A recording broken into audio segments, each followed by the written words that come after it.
ஓம் சாந்தி. இன்றைய முரளி 1 டிசம்பர் 2024. அவ்யக்த பாப்தாதா ரிவைஸ் 18:1-3 மதுபன். பிராமண பிறவியின் நினைவுகள் மூலமாக சக்திசாலியாகி அனைவரையும் சக்திசாலியாக மாற்றுங்கள். இன்று நாலாபுறங்களிலும் உள்ள அனைத்து அன்பான குழந்தைகளின் இனிமையிலும் இனிமையான சிநேகத்தின் பலவித சொற்கள், முத்து மாலைகள் பாப்தாதாவிடம் அமிர்த வேலைக்கு முன்னதாகவே வந்துவிட்டன. குழந்தைகளின் அன்பு பாப்தாதாவையும் சிநேகத்தின் கடலில் மூழ்க வைக்கிறது. ஒவ்வொரு குழந்தையிடமும் அன்பின் சக்தி முறியாமல் இருப்பதை பாப்தாதா பார்த்தார். இந்த சிநேகத்தின் சக்தி ஒவ்வொரு குழந்தையையும் சகஜ யோகியாக்கி மாற்றிக்கொண்டு இருக்கிறது. சிநேகத்தின் ஆதாரத்தில் அனைத்து கவர்ச்சிகளிலிருந்து விலகி மென்மேலும் முன்னேறி கொண்டு இருக்கிறீர்கள். பாப்தாதாவிடமிருந்தோ அல்லது விசேஷ ஆத்மாக்களிடமிருந்தோ விலகிய மற்றும் அன்பான சிநேகத்தின் அனுபவம் கிடைக்காதபடி இருக்கும் ஒரு குழந்தையை கூட பார்க்கவில்லை. ஒவ்வொரு பிராமண ஆத்மாவின் பிராமண வாழ்வின் ஆதிகாலம் சிநேகத்தின் சக்தி மூலமாக ஏற்பட்டது. பிராமண பிறவியின் இந்த சிநேகத்தின் சக்தி வரதானமாகி முன்னேறி கொண்டு இருக்கிறது. அதனால் இன்றைய நாள் விசேஷமாக பாபா மற்றும் குழந்தைகளின் சிநேகத்தின் நாளாக இருக்கிறது. ஒவ்வொருவரும் அவரவர் உள்ளத்தில் சிநேக முத்துகளின் மாலைகளை மிக அதிகமாக பாப்தாதாவிற்கு போட்டு இருக்கிறீர்கள். மற்ற சக்திகள் இன்றைய நாளில் மெர்ஜ் ஆகின்றன. ஆனால் சிநேகத்தின் சக்தி எமர்ஜ் ஆகி இருக்கிறது. பாப்தாதாவும் குழந்தைகளின் சிநேக கடலில் மூழ்கி இருக்கிறார். இன்றைய நாளை நினைவு நாள் என்று சொல்கிறீர்கள். நினைவு நாள் வெறும் பிரம்ம பாபாவின் நினைவு நாள் கிடையாது. ஆனால் பிராமண பிறவி எடுத்தவுடன் ஆரம்பத்திலிருந்து இப்போது வரை என்னென்ன நினைவுகளை பாப்தாதா கொடுத்திருக்கிறார் என்பது இன்றும் இனிமேல் எப்போதும் நினைவில் இருக்க வேண்டும் என்று பாப்தாதா சொல்கிறார். அந்த நினைவுகளின் மாலை நினைவு செய்யுங்கள். அது மிகப்பெரிய மாலையாகிவிடும். முதலில் எல்லோருக்கும் என்ன நினைவு கிடைத்தது? முதலாவது பாடம் நினைவில் இருக்கிறது தானே. நான் யார்? இந்த நினைவை புதிய பிறவியை கொடுத்து உணர்வை, பார்வையை, நினைவை மாற்றியது. இப்படிப்பட்ட நினைவுகள் நினைவிற்கு வந்தவுடனேயே ஆன்மீக மகிழ்ச்சியின் பெருமை கண்களில் வாயில் வந்து விடுகிறது.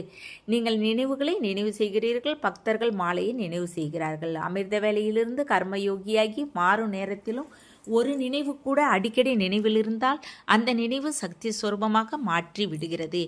ஏன் என்றால் நினைவு எப்படியோ அப்படி சக்தி தானே வருகிறது. அதனால் இன்றைய நாளை நினைவு நாளோடு கூடவே சக்தி நாளாகவும் சொல்லப்படுகிறது. பிரம்ம பாபா முன்னால் வந்தவுடன் தந்தையின் திருஷ்டி பட்டவுடன் ஆத்மாக்களில் சக்தி வந்து விடுகிறது. அனைவரும் அனுபவிகளாக இருக்கிறீர்கள். அனைவரும் அனுபவிகள் தானே. நீங்கள் சகார ரூபத்தில் பார்த்திருக்கலாம் அல்லது அவ்யக்த ரூபத்தின் பாலனையால் வளர்ந்து அவ்யக்த ஸ்திதியை அனுபவம் செய்து இருக்கலாம். நொடியில் உலமாற பாப்தாதா என்று சொன்னவுடனேயே சக்திசாலி நிலை தானே வந்து விடுகிறது. எனவே ஓ சக்திசாலி ஆத்மாக்களை, இப்போது மற்ற ஆத்மாக்களை உங்கள் சக்திசாலி நிலை மூலமாக சக்திசாலியாக மாற்றுங்கள்.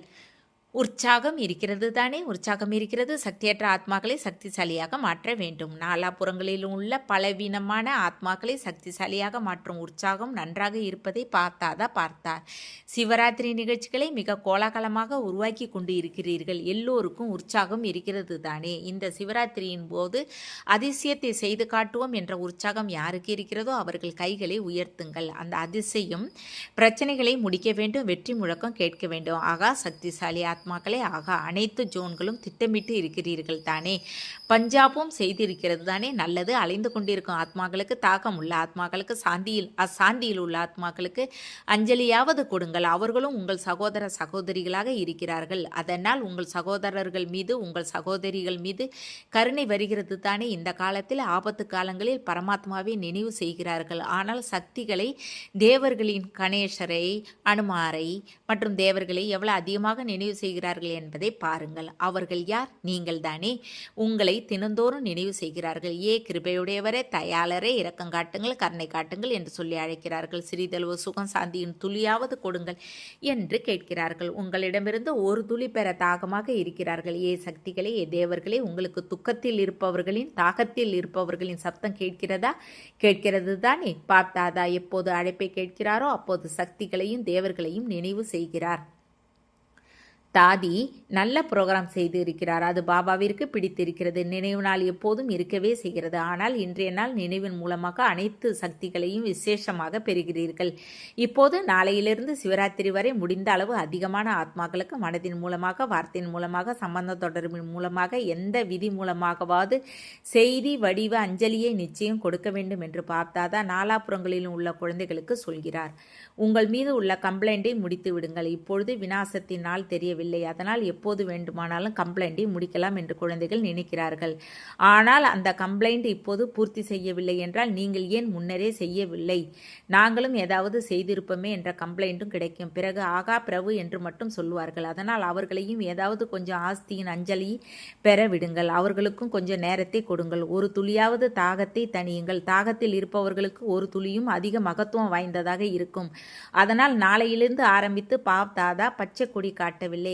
திருப்தியான ஆத்மாக்களை ஆத்மாக்களுக்கு செய்தி கொடுங்கள், செய்தி கொடுங்கள் என்று முரசு கொட்டுகிறார். குறைந்தது சிவராத்திரியின் பொழுது தந்தையின் பிறந்த நாளுகளுக்கு எங்களுக்கு செய்தி கிடைத்துவிட்டது என்ற இனிப்பை கொடுங்கள். இந்த தில்குஷ் மிட்டாயை எல்லோருக்கும் சொல்லுங்கள், கொடுங்கள். சிவராத்திரியை சாதாரணமாக கொண்டாடக்கூடாது. ஏதாவது அதிசயத்தை செய்து காட்டுங்கள். உற்சாகம் இருக்கிறதா? முதல் வரிசையில் இருப்பவர்களுக்கு இருக்கிறதா? நன்றாக தூள் கிளப்புங்கள். சிவராத்திரிக்கு இவ்வளவு பெரிய மகத்துவம் இருக்கிறது என்பதையாவது குறைந்தபட்சம் புரிந்து கொள்ள வேண்டும். நமது தந்தையின் பிறந்த நாள் என்பதை கேட்டு மகிழ்ச்சியை கொண்டாட வேண்டும். பெரும்பாலோரின் நினைவு மற்றும் ஈஸ்வரிய போதை அமிர்த வேளையில் மிக நன்றாக இருப்பதை பார்த்தாதா பார்த்தார். ஆனால் கர்மயோகி நிலையில் இருக்கும்போது அமிர்த வேளையில் இருந்த போதையிலிருந்து வித்தியாசம் வருகிறது. காரணம் என்ன? காரியம் செய்யும் போது ஆத்ம உணர்வும் கர்ம உணர்வும் இருக்கின்றன. இதற்கு விதி என்னவென்றால், கர்மம் செய்யும் பொழுது நான் ஆத்மா, எப்படிப்பட்ட ஆத்மா அதை அறிந்தே இருக்கிறீர்கள். அப்படி பலவித சுயமரியாதைகள் ஆத்மாவிற்கு கிடைத்திருக்கின்றன. அப்படிப்பட்ட ஆத்மா நான் செய்ய வைப்பவராக இருந்து இந்த கர்மேந்திரியங்கள் மூலமாக காரியத்தை செய்ய வைக்கிறேன். இந்த கர்மேந்திரியங்கள் ஊழியர்கள். ஆனால் இந்த ஊழியர்களை கொண்டு நான் வேலை செய்ய வைக்கிறேன். விலகி இருக்கிறேன் என்று நினைக்க வேண்டும். அப்படி லௌகீகத்திலும் டைரக்டர் தனது துணைவர்களை கொண்டு ஊழியர்களை கொண்டு சேவை செய்ய வைக்கிறார். டைரக்ஷன் கொடுக்கிறார், கடமையை செய்கிறார். அப்போதுதான் டைரக்டர் என்பதை மறந்து விடுகிறாரா என்ன? அதனால் நான் செய்ய வைக்கும் சக்திசாலி ஆத்மாவாக இருக்கிறேன் என்று உணர்ந்து காரியங்களை செய்ய வையுங்கள். ஆத்மா மற்றும் சரீரம் இருக்கின்றன. ஒன்று செய்வது, மற்றது செய்ய வைப்பது. இந்த நினைவு மெர்ஜாகி விடுகிறது. பிரம்மபாபா ஆரம்பத்தில் என்ன பயிற்சி செய்தார் என்பது உங்கள் எல்லோருக்கும், பழைய குழந்தைகளுக்கும் தெரியும். ஒரு டைரியை பார்த்திருக்கிறீர்கள் தானே? டைரி முழுவதும் ஒரு விஷயம் இருந்தது. நான் ஆத்மா, யசோதா ஆத்மா, இந்த குழந்தை ஆத்மா, அந்த குழந்தை ஆத்மா என்ற அடித்தளத்தை சதா காலத்திற்கு பயிற்சி செய்தார். அதனால் இந்த முதல் பாடம் நான் யார், இதை அடிக்கடி பயிற்சி செய்ய வேண்டும், சோதனை செய்ய வேண்டும். அதற்காக நான் ஆத்மாவாகத்தானே இருக்கிறேன் என்று நினைக்கக்கூடாது. நான் ஆத்மா செய்ய வைப்பவராகி கர்மத்தை செய்ய வைக்கிறேன் என்ற அனுபவம் செய்ய வேண்டும். செய்பவர் வேறு, செய்ய வைப்பவர் வேறு. இந்த கர்மேந்திரியங்கள் ஊழியர்கள் என்ற பிரம்மபாபாவின் அடுத்த அனுபவத்தையும் கேட்டிருக்கிறீர்கள். அதனால் தினந்தோறும் இரவில் நடந்த கச்சேரியை கேட்டிருக்கிறீர்கள் தானே? அப்போது எஜமானர்களாக இருந்து இந்த கர்மேந்திரியங்களின் வடிவ ஊழியர்களிடம் முழு நாளின் நிலைமையை விசாரித்தார் தானே? பிரம்மபாபா இந்த பயிற்சியின் அஸ்திவாரத்தை மிக நன்றாக உறுதி செய்தார். அதனால் எந்த குழந்தை கடைசியில் கூடவே இருந்தாரோ அவர் எதை அனுபவம் செய்தார்? பாபா காரியங்களை செய்த போதும், சரீரத்தில் இருந்த போதும், சுற்றி வளம் வந்த போதும் அசரீரி ஸ்திதியில் இருப்பதின் அனுபவம் கிடைத்து கொண்டே இருந்தது. கர்ம கணக்கையும் தீர்க்க வேண்டியிருந்தது. ஆனால் அதை சாட்சியாக இருந்து செய்தார். தானும் கர்ம கணக்கின் வசத்தில் இருக்கவில்லை. தான் கர்ம கணக்கை தீர்த்து கொண்டு இருக்கிறேன் என்ற அனுபவத்தை பிறருக்கு கொடுக்கவில்லை. பிரம்மபாபா அவ்வியக்தமாக மாறிக்கொண்டு இருக்கிறார் என்பது உங்களுக்கு தெரிந்ததா? தெரியவில்லை தானே? அப்படி அவ்வளவு விலகிய நிலையில், சாட்சி நிலையில் அசரீரி நிலையை பயிற்சி செய்தார்.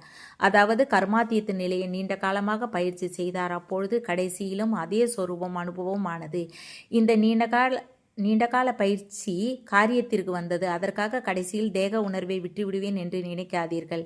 அசரீரி நிலையில் தேகத்திலிருந்து விலகி செய்ய வைப்பவர் நிலைய அனுபவம் நீண்ட காலம் இருக்க வேண்டும். ஒருவர் இளைஞராக இருக்கலாம், முதியவராக இருக்கலாம், ஆரோக்கியமாக இருக்கலாம், வியாதியோடு இருக்கலாம். யாருக்கு வேண்டுமானாலும் எப்போது வேண்டுமானாலும் கடைசி காலம் வர முடியும். அதனால் நீண்ட கால சாட்சி நிலையின் பயிற்சியின் மீது கவனம் கொடுங்கள். இயற்கையின் ஆபத்துக்கள் எவ்வளவு வந்தாலும் இந்த அசரீரி நிலை உங்களை எளிதாக விலகியவராகவும் தந்தைக்கு பிரியமானவராகவும் மாற்றிவிடும். அதனால் நீண்ட காலம் என்ற வார்த்தையை பாப்தாதா அண்டர்லைன் செய்ய வைக்கிறார்.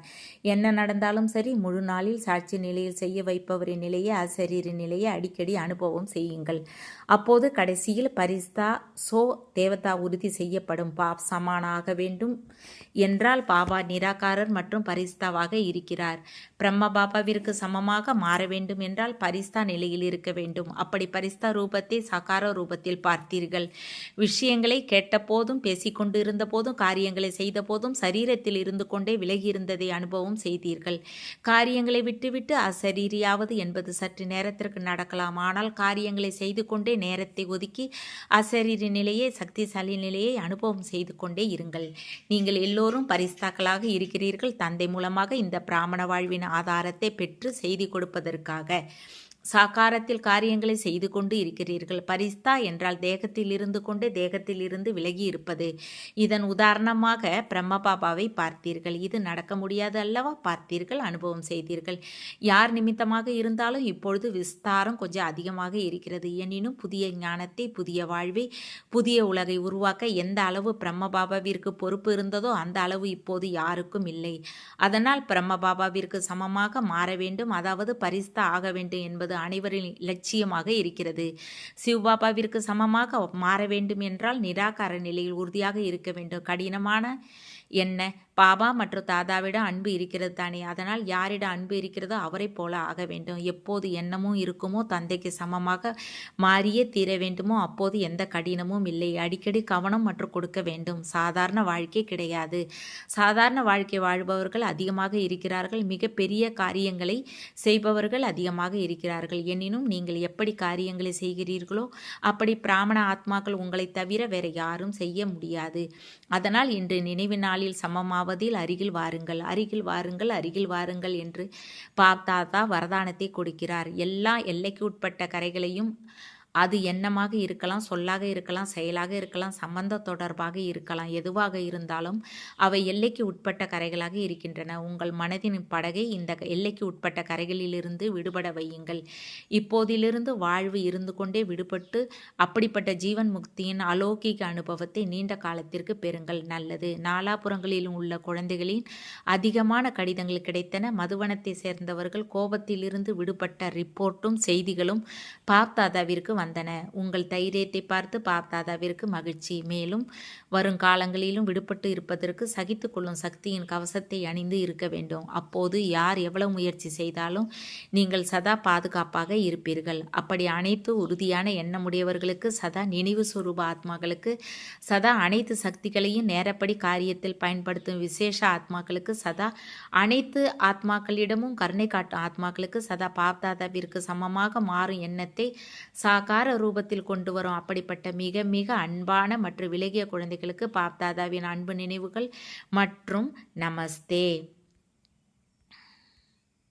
வரதானம். அனைத்து சம்பந்தங்களோடும் ஒரு தந்தையை தனது துணைவராக மாற்றும் சகஜ முயற்சியாளர் ஆகுக. அனைத்து சம்பந்தங்களோடும் துணையாக இருப்பதற்கு தந்தை தானே வாய்ப்பு அளிக்கிறார். நேரம் எப்படியோ அதற்கு தகுந்த சம்பந்தத்தில் இருங்கள். அவரை துணையாக்குங்கள். எங்கே சதா துணையும் இருக்குமோ அங்கே துணைவரும் இருப்பாரோ அங்கே சிரமமே ஏற்பட முடியாது. எப்போது உங்களை தனிமையில் இருப்பதாக உணர்வீர்களோ அதே நேரம் தந்தையை புள்ளி உருவில் நினைவு செய்யாதீர்கள். பிராப்திகளின் லிஸ்டை முன்னால் கொண்டு வாருங்கள். பலவித நேரங்களில் நடந்த ரமணீகர அனுபவங்களின் கதைகளை நினைவிற்கு கொண்டு வாருங்கள். அனைத்து சம்பந்தங்களின் ரசனையை அனுபவம் செய்யுங்கள். அப்போது உழைப்பு முடிந்துவிடும். மேலும் சகஜ முயற்சியாளராக மாறிவிடுவீர்கள். ஸ்லோகன். பல ரூபதாரியாகி மாயாவின் பல ரூபங்களை கண்டறிந்தால் மாஸ்டர் மாயாவதி ஆகி விடுவீர்கள். ஓம் சாந்தி. தேங்க்ஸ் பாபா.